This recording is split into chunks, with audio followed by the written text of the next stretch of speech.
né? E esse povo da esquerda mais... Mas amam o Caetano, né? Assim, o Caetano é um deus na terra. E assim, eu sou muito grato ao Caetano pelo apoio que ele deu, ajuda e tal. Dito isto, eu não sou fã do Caetano. Nunca fui. Nunca escutei um CD completo dele. Né? Não é isso, não é meu santo de devoção, não é minha praia, não cresci ouvindo e tal. Eu vou conhecer... Não pode falar o nome, viu? Não pode falar o nome. Eu vou conhecer o único cara vivo que eu sou fã. Aí eu vou ficar emocionado. Né? Vai acontecer agora, dia 4 de junho, viu? Depois descubram quem é. Mas quando eu conheci o Caetano, tipo, massa, legal, importante. Mas esse cara é mais parecido com você do que os outros, entendeu? Exatamente, exatamente. Então, quando, enfim, eu comecei a circular muito por causa... Essa galera não parece com você. Sim, eu também acho. Mas essa galera queria fazer você ficar igual a eles. Não, mas não dá certo não, porque eu acho que são rolês diferentes, assim. Mas aí, quando eu circulava muito e a galera quis se aproximar, teve uma galera que quis se aproximar de mim por causa do Caetano Veloso, né? Porque o Caetano, ele tem uma característica que é muito engraçada, que quando ele inculca com uma coisa, ou quando ele tá com hiperfoco numa coisa, ele fica hiperfocado realmente, né? Uhum. Então, ele gravou uma entrevista comigo pro Mídia Ninja, ele me entrevistando. Aí depois, ele falou de mim na Rede Globo, no programa do Bial. Aí depois, ele falou de mim de novo na Globo News. Aí depois, ele falou de mim de novo na entrevista que ele deu pra Folha de São Paulo. Aí depois, ele falou de mim de novo no Globo News. Então, assim, porque quando ele falou de mim a primeira vez, a galera caiu em cima de pau, né? Mesmo sendo Caetano Veloso e tal. E ele defendendo o Lossurdo, a obra do Domênico Lossurdo, defendendo o debate que eu tava fazendo sobre experiências socialistas e tal. Então, a galera provavelmente que não conhece o Caetano de fora, não sabe a dinâmica de hiperfoco dele, provavelmente achou que era verdade uma certa maldade que começou a circular, que eu seria o guru do Caetano Veloso. Né? Começou a circular isso. Caramba, boa, hein? Diga aí. E aí teve gente que aparentemente acreditou nisso. Então teve muita gente que se aproximou de mim na ideia de me usar como uma ponte para chegar nele. Para chegar no Caetano Veloso. Sim, não tem e aí, dúvida disso. Quando eu comecei a entender essas paradas, eu falei, beleza, vai chegar, viu?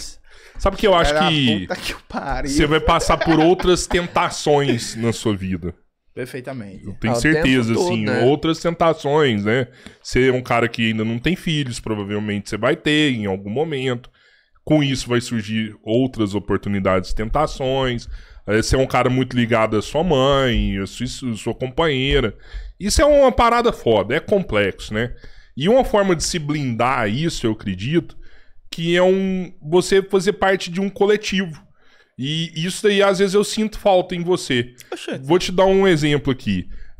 O professor Humberto, ele veio aqui conversar com a gente. Perfeito. Antes dele vir, nos bastidores, teve toda uma conversa, né, dele com a galera da Soberana para saber se ele poderia vir, para saber se ele poderia debater, com quem ele debateria. Tudo isso aconteceu, né? E aí você vê que é uma parada, sei lá, tipo o Partido Comunista Chinês, que são várias pessoas tomando uma decisão sobre um determinado assunto.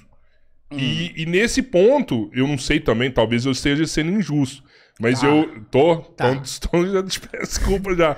Mas eu acho que, pelo menos eu não vejo você falar, por isso que talvez eu tô sendo injusto. Não, mas eu vejo, eu acabei de falar da organização que eu milito, o PCBR, sobre Sim. a luta do fim da escala 6x1, as pautas que a gente toca no enfrentamento aos bancos, ao agronegócio e por aí vai. E lá funciona assim também? Não, todas... só que aí veja. O PCBR e a Soberana são organizações diferentes, com modus operandi diferentes em escalas diferentes. A minha agenda é uma loucura. Eu tenho uma pessoa para tomar conta só da minha agenda. O meu e-mail que tem lá no Instagram, para receber convite de atividades e tal, não sou eu que administro, né? A única coisa... Eu respondo as mensagens inbox do WhatsApp, mas o e-mail para convite não sou eu que administro. Pois bem. Se fosse colocar para minha organização decidir todo o convite, se eu vou ou não, a minha organização não ia conseguir pensar política pro Brasil. Porque todos os dias chega, em média, de 5 a 6 convites. Seja convite para dar entrevista em rádio, convite para dar entrevista em podcast, convite para dar palestra, convite para não sei o quê. Então, assim, a gente tá falando de uma média, mais ou menos, assim, de 70, 80 convites mês. No e-mail. Tu tem que ver o trabalho que Maxwell tem. Eu, inclusive, preciso tirar esse trabalho dele e contratar outra pessoa só para ficar gerenciando o e-mail nisso. O que é que eu faço? Eu estabeleci um protocolo com o Maxwell. Ó, Maxwell, convites desse tipo, tu mesmo responde e diz que não dá pra ir. Porque, por exemplo, eu não vou pagar do meu bolso as passagens. Então, às vezes a galera convida no sentido de que, Jones, tu vai estar pelo Mato Grosso do Sul semana que vem? Se tiver, tem como dar uma palestra? Não, eu não vou estar. Aí já sabe, Maxwell nem precisa passar pra mim. Ó, ele não vai estar nessa data e tal e tal. Beleza. Tem outros convites que Maxwell passa pra mim, porque ó, acha que pode me interessar, tá dentro dos critérios que a gente colocou como convites e tal. Aí, se o convite é polêmico, se eu faço uma avaliação que tem algum problema político, aí eu converso com minha organização. Por exemplo, eu já fui convidado há muitos anos atrás, acho que muitos anos não, um ano e meio, alguma coisa assim. Fui convidado para ir num desses programas da Jovem Pan. Aí a decisão não foi só minha. Acabou que no final o convite não rolou. Mas eu avisei a galera, ó. Chegou um convite pra ir pra Jovem Pan. O que vocês acham? O que vocês acham? Mas assim, grosso modo, não tem como eu coletivizar todos os convites, porque a minha agenda é bestial. E aí é diferente um pouco da escala do que é a agenda do camarada Humberto, do que é a dinâmica da Soberana, né? Então, é isso, simplesmente não mas tem se como. tiver conflito na sua ideia, por exemplo, se para você é interessante, você acha que seria bom, bacana pra você quer ir, e se o pessoal do partido fala, não, cara, não vai nisso não que é ruim. Começa da Jovem Pan, por exemplo. Aí você segue o partido ou você fala, não, pô, eu quero, eu vou. E você tem a sua autonomia. Mas veja, isso nunca aconteceu. Isso nunca aconteceu por um motivo, acho que me parece bem simples, assim. Eu nunca dei motivo pra ninguém achar que eu vou fazer vergonha ao partido.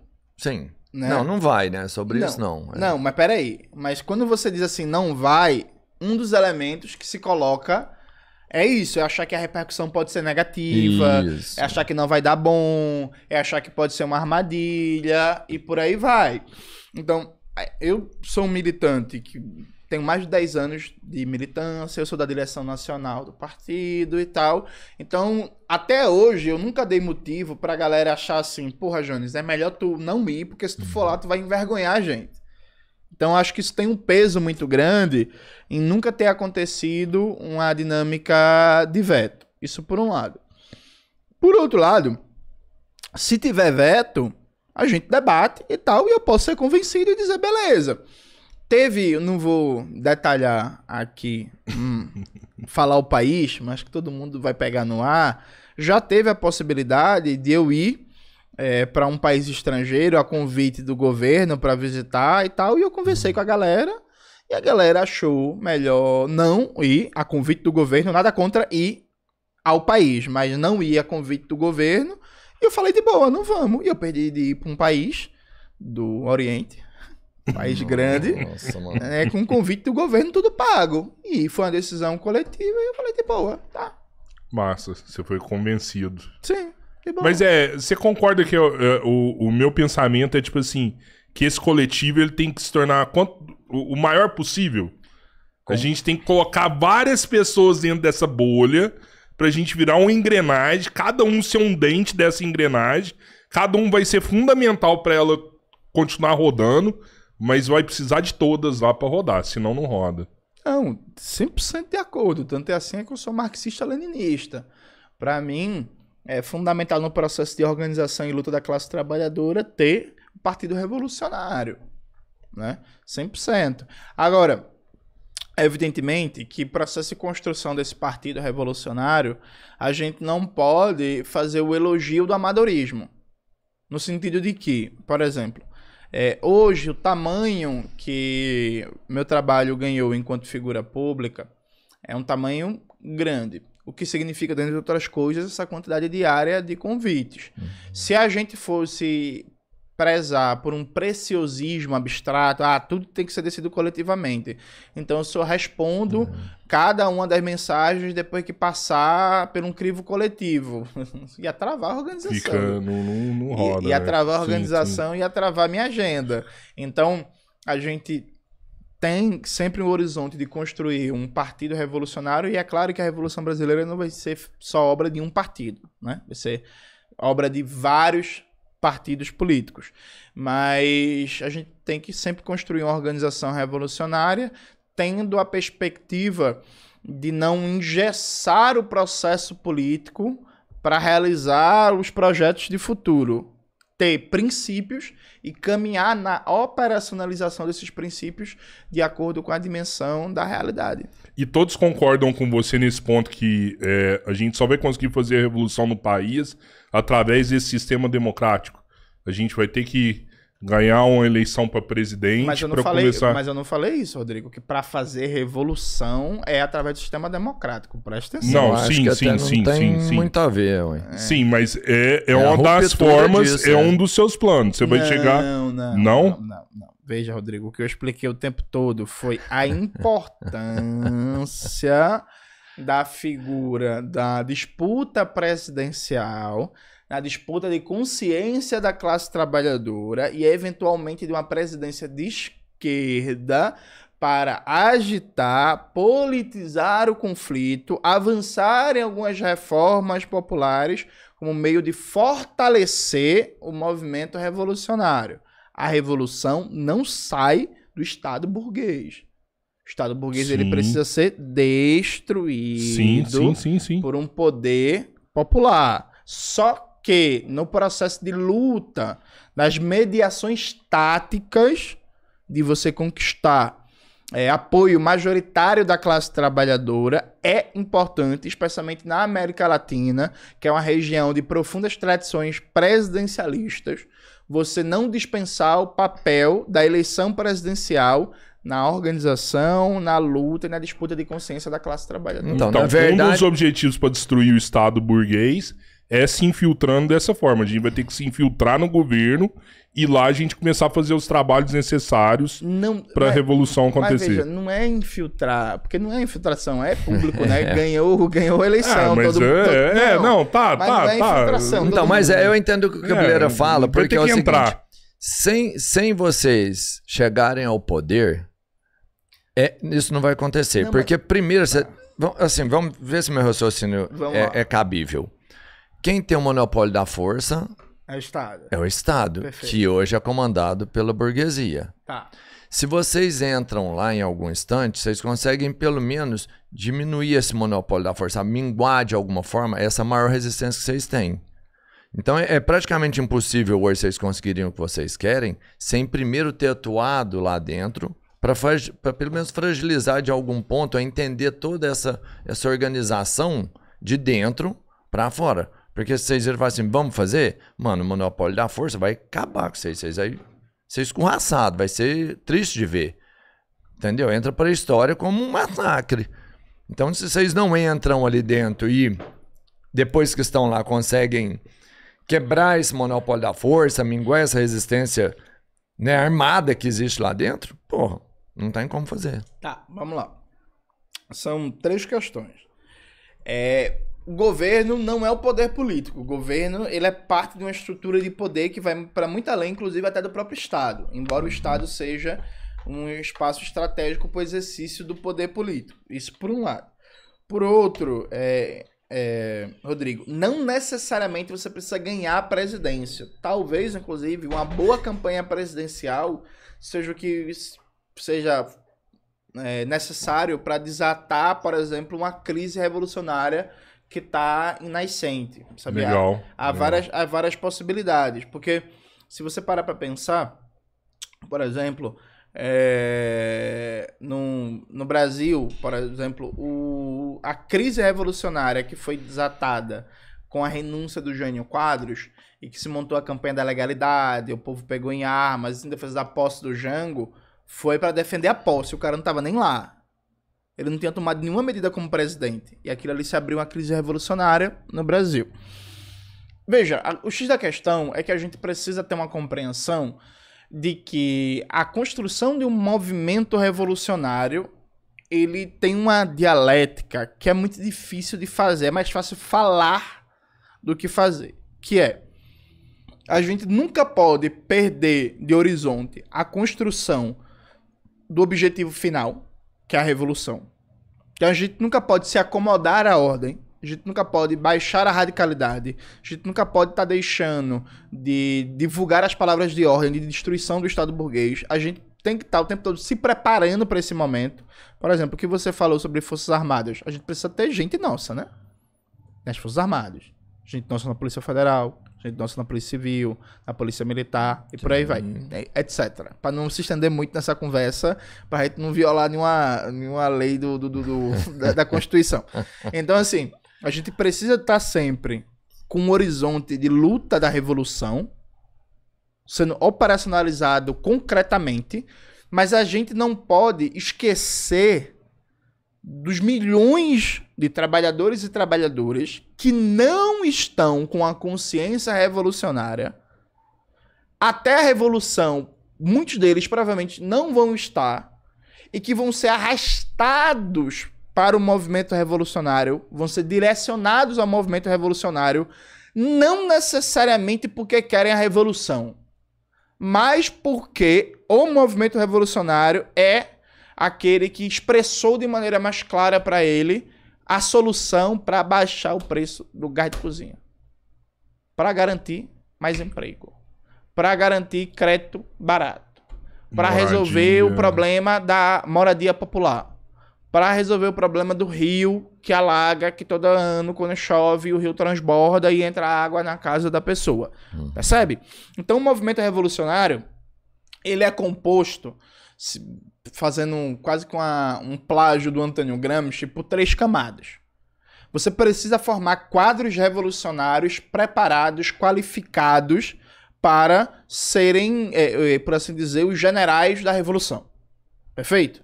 E você precisa ter quadros intermediários espalhados no movimento estudantil, no movimento sindical, nos movimentos populares, que vão ser os sargentos da revolução, né?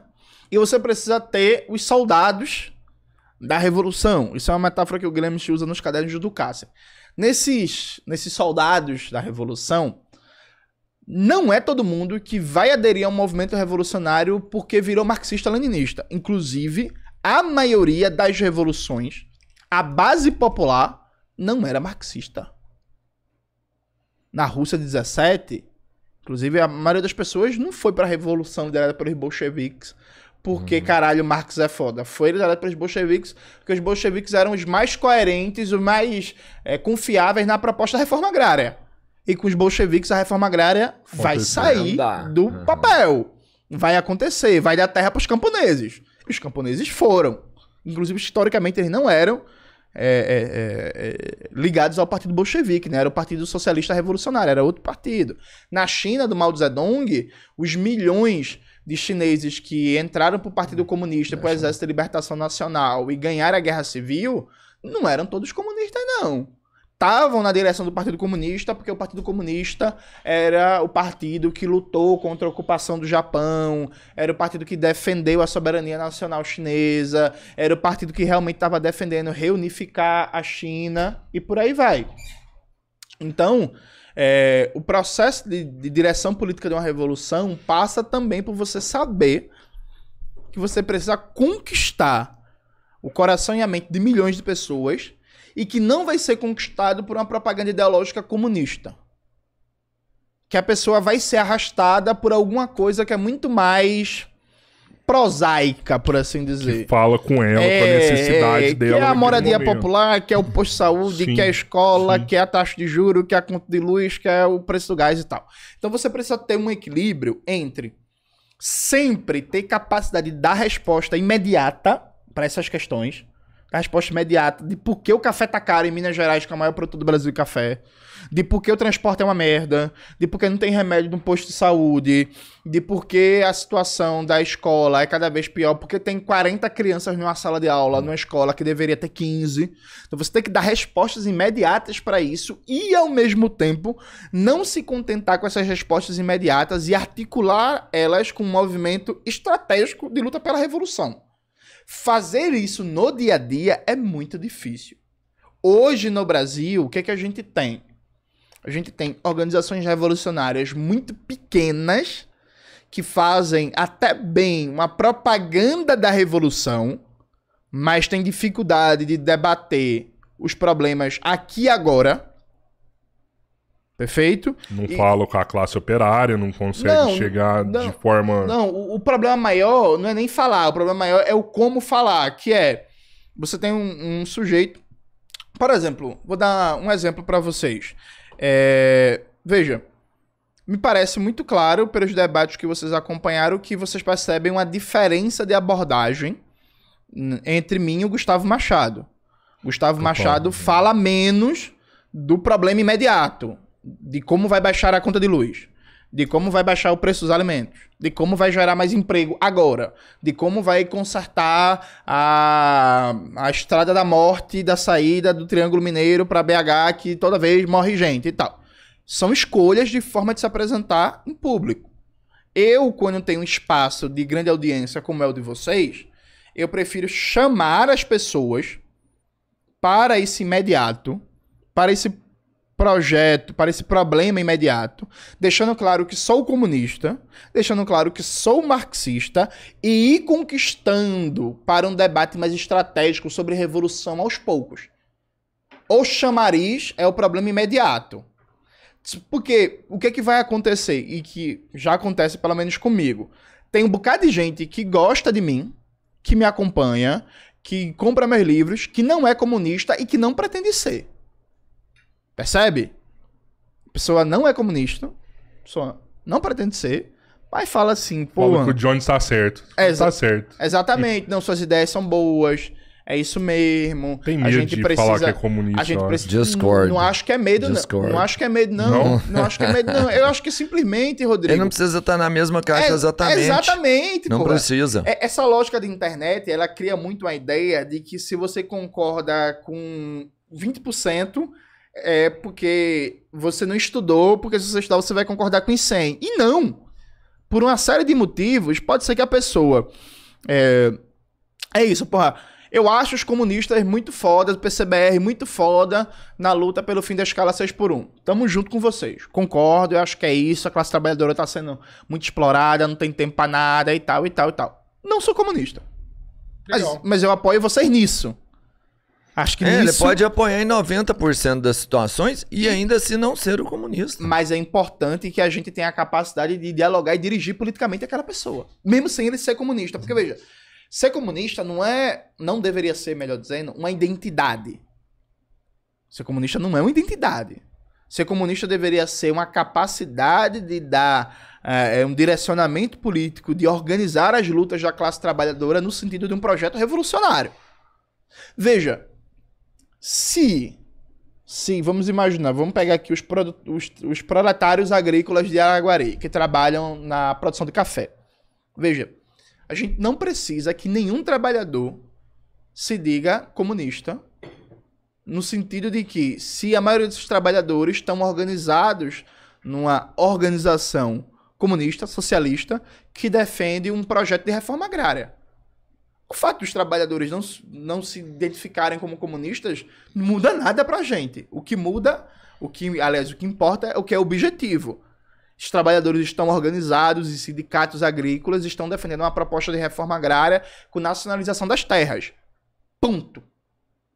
Apenas. Ponto. Dá o direcionamento político. É claro que no processo de luta pela revolução, você vai ter que formar milhares de quadros político-ideológicos que têm muita clareza teórica do que é o marxismo-leninismo, do que é o projeto da Revolução Brasileira e por aí vai. Agora, você não pode cair na ilusão que a revolução passa por cada trabalhador virar marxista-leninista e ler Marx e Engels. Isso não existe. Não vai acontecer. Isso não vai acontecer. Inclusive, não vai acontecer até no imediato pós-revolução.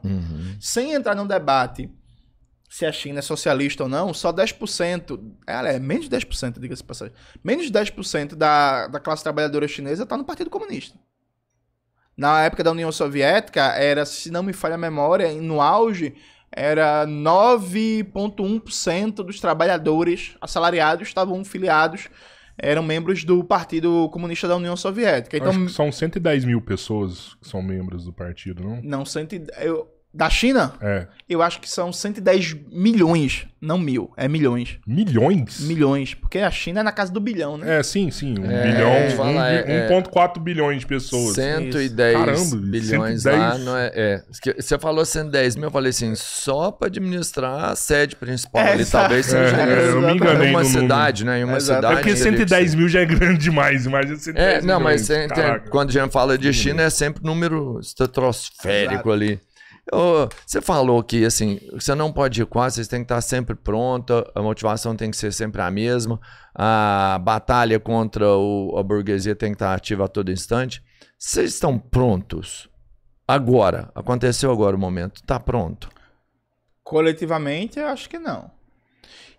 Falta muita organização. Isso eu ia te falar, e em termos organizacionais? Porque, por exemplo, se acontecesse hoje, quem é o líder? Quem assume isso aqui? Hoje a gente não tá pronto pra porra nenhuma. Assim, do ponto de vista organizativo, do ponto de vista de formação, do ponto de vista de rede de comunicação, do ponto de vista de alguns trabalhos que são importantes a gente ter em setores do aparelho do Estado e por aí. Hoje a gente não tá pronto, não.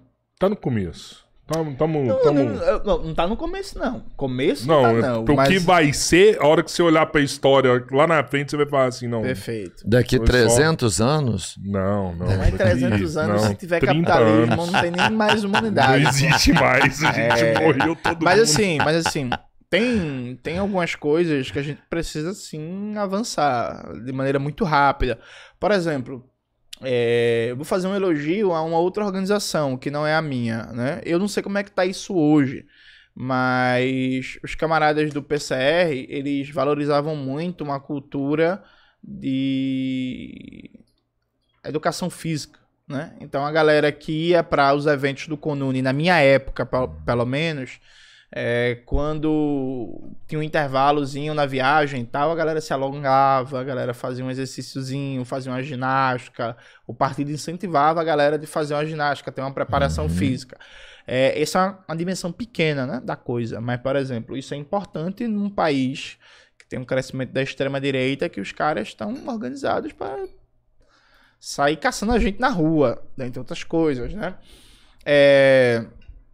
Já, por exemplo, a minha organização, o PCBR, ela vem avançando num ritmo muito bom em termos de concepção de aparelho logístico, de distribuição pelo jornal, aliás, distribuição do Brasil, do nosso jornal, que é o jornal O Futuro, distribuição dos produtos da nossa loja e por aí vai. E aí, organizar uma rede logística nacionalmente é muito importante, né? Porque o que distribui jornal, distribui outras coisas. Exato. E por aí vai. Então, tem alguns pequenos avanços, mas a gente tá muito longe. Dentre de outras coisas, porque eu acho que também falta ter a compreensão, Robertinho, dos problemas, né? Se você só consegue superar o problema, se você consegue identificar que o problema existe. Eu vou te dar um exemplo.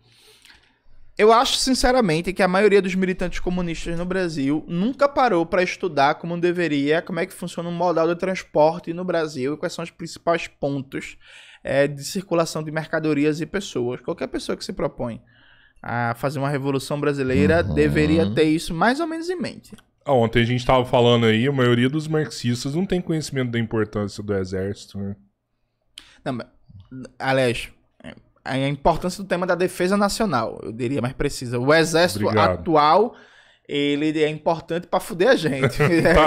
Mas enfim. Tem uma... Sim, né, sim. Então, pensar... Forças Armadas, né? Pensar temas como esse, pensar temas como... onde é que estão os principais pontos estratégicos de circulação de mercadorias e pessoas no país? Até porque se você consegue o objetivo final, essa independência brasileira, ela vai trazer algumas retaliações. E você precisa estar organizado para receber retaliações diversas, inclusive, né? Então, saber o que proteger, que é, por exemplo, se a gente está num processo de avanço da luta da classe trabalhadora, está na boca de tomar o poder.